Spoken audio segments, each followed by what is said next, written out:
Friends, आइए आज हम नए चैप्टर को शुरू करते हैं। प्रॉफिट एंड लॉस, यानी लाभ है और हानि।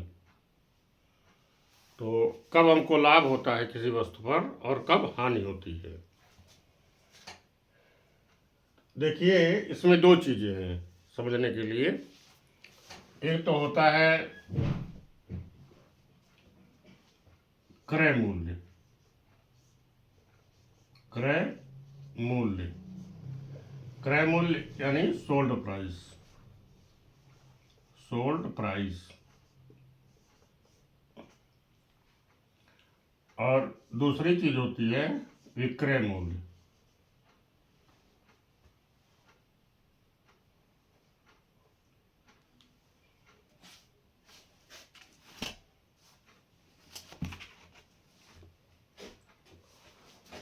Price, cost price.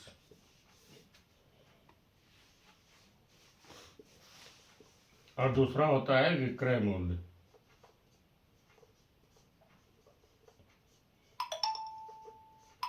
अर्थात सोल्ड प्राइस।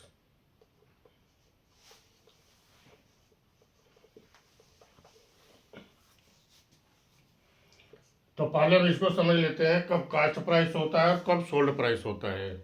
क्रय मूल्य और विक्रय मूल्य। अगर ये पेन हम दुकान पर खरीदने गए और दुकानदार ने इस पेन को हमको 5 रुपए में दिया,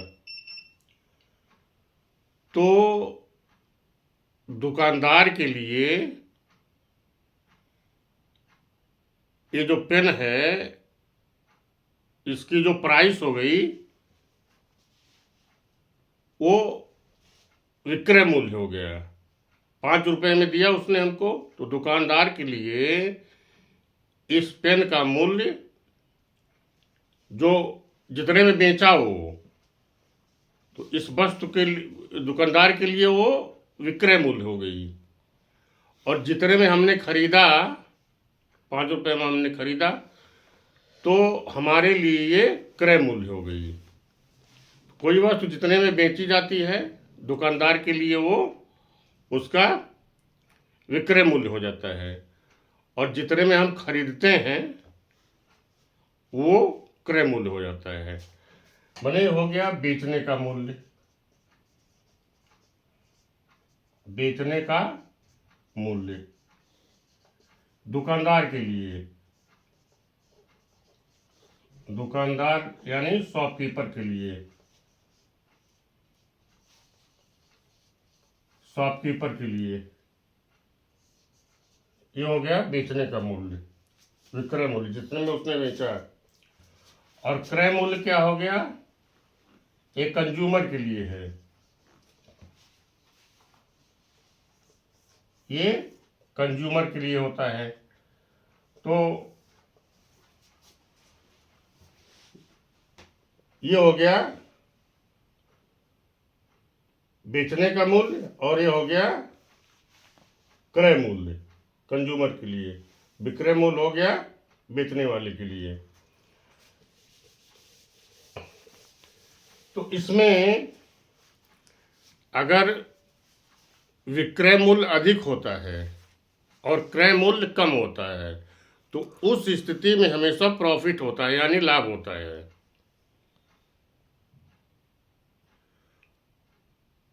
अगर विक्रय मूल्य अधिक हो और क्रय मूल्य कम हो, तो उस स्थिति में हमेशा प्रॉफिट यानी लाभ होता है। देखिए, प्रॉफिट कब होता है, लाभ यानी प्रॉफिट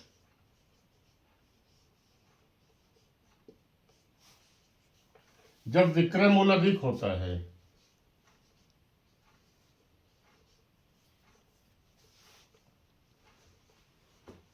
विक्रय मूल्य अधिक हो और क्रय मूल्य कम हो।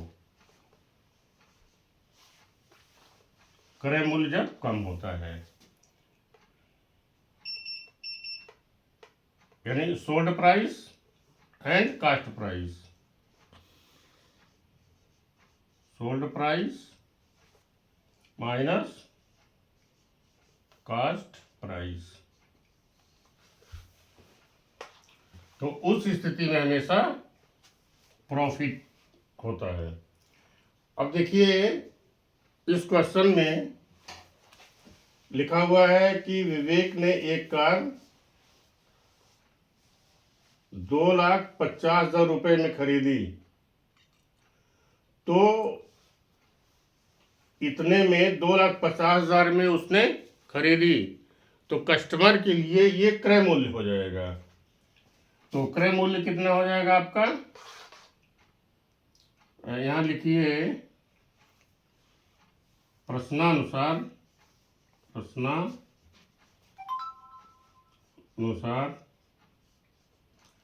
या आप लिख सकते हैं अकॉर्डिंग टू क्वेश्चन।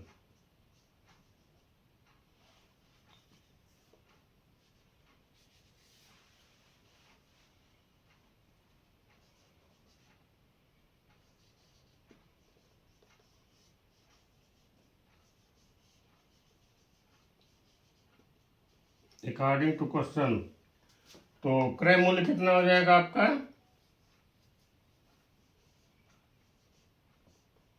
क्रय मूल्य हो जाएगा कितने में खरीदी, 2,50,000 रुपए में।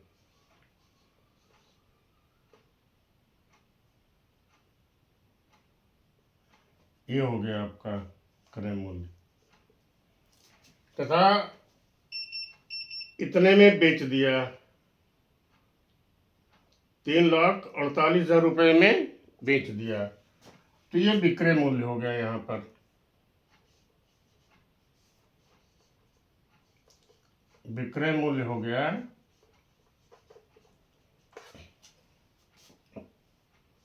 3,48,000।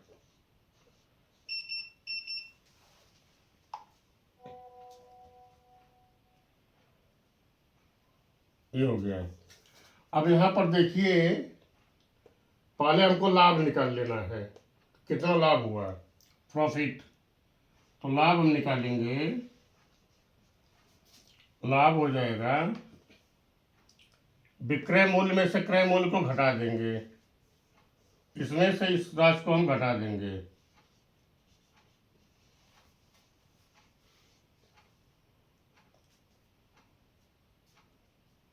इसमें से माइनस कर देंगे ये 2,50,000।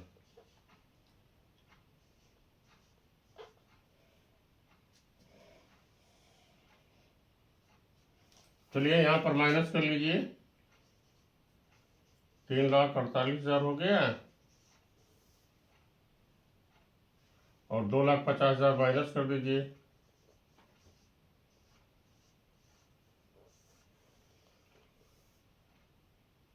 तो 0 हो गया, 0 0 8 हो गया यहाँ पे, और एक इसमें से इसमें चलाएगा, 14 हो गया, 14 में से 5 चला गया, 9 बचा, ये हो गया। तो आपका लाभ कितना क्या हुआ, 98,000, इतने रुपए का प्रॉफिट हुआ, प्रॉफिट हो गई इतने की।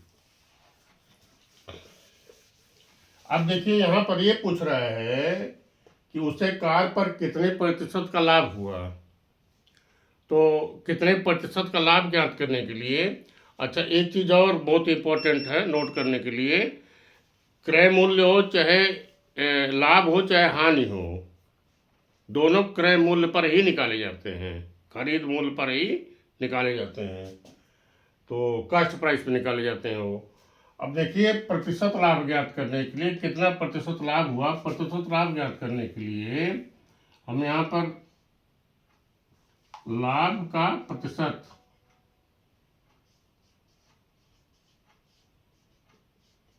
इसका प्रतिशत निकालने के लिए हम पहले लाभ निकाल लेते हैं, लाभ बाई क्रय मूल्य,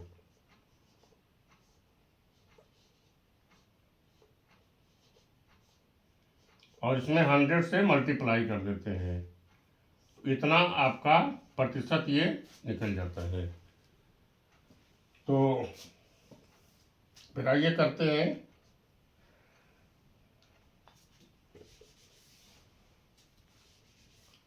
चलिए यहीं करते हैं। देखिए लाभ कितना हुआ, 98,000, 98 बाई हो गया ये। अब देखिए क्रय मूल्य पे कितना है, कितने में आपने खरीदा था, 2,50,000 में।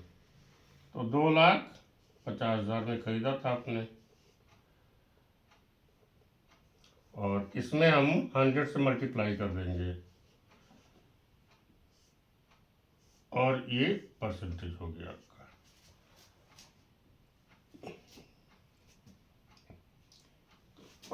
अब देखिए इसको, क्वेश्चन को सॉल्व करने के लिए देखिए, एक जीरो यहाँ पर है तो एक जीरो इस जीरो से कैंसिल हो जाता है, नमेरेटर में और डिनोमिनेटर में भी, अंश में और हर में। ये जीरो इस जीरो से कैंसिल हो जाएगा, और ये जीरो इस जीरो से कैंसिल हो जाएगा। अब देखिए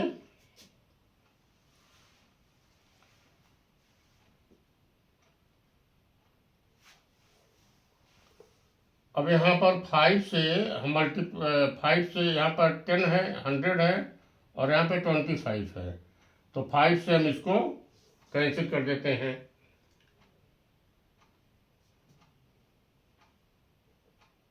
और सॉरी, एक जीरो और बचा है ना यहाँ पे, तो इस जीरो से ये जीरो कैंसिल हो जाएगा, तो 4 जीरो आपके 4 जीरो से कैंसिल हो गए। अब देखिए यहाँ पर 25 है, यहाँ पर 10 है, तो हम इसको नमेरेटर और डिनोमिनेटर, तो 5 से हम इसमें डिवाइड कर देते हैं, तो 5 5 जा 25 हो गया, एंड 5 2 जा 10 हो गया। तो कितना आपका हुआ, बचा जो कितना, अब 2 को इसमें मल्टीप्लाई कर देते हैं, 2 8 जा 16 हो गया, 1 हो गया आपका कैरी।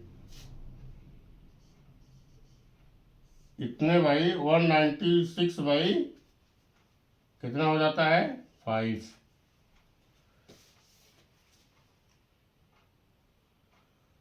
अब 5 से ये कितना परसेंट हो गया आपका, इतना प्रतिशत हो गया, ये हो जाएगा 196 में 5 से डिवाइड कर दीजिए, 196 को डिवाइड कर दीजिए 5 से,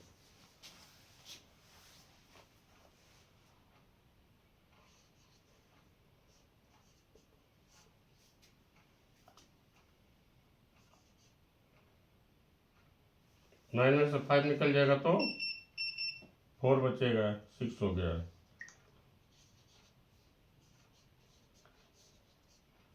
1 हो गया, पॉइंट बढ़ा करके 0, 5 2 जा 10,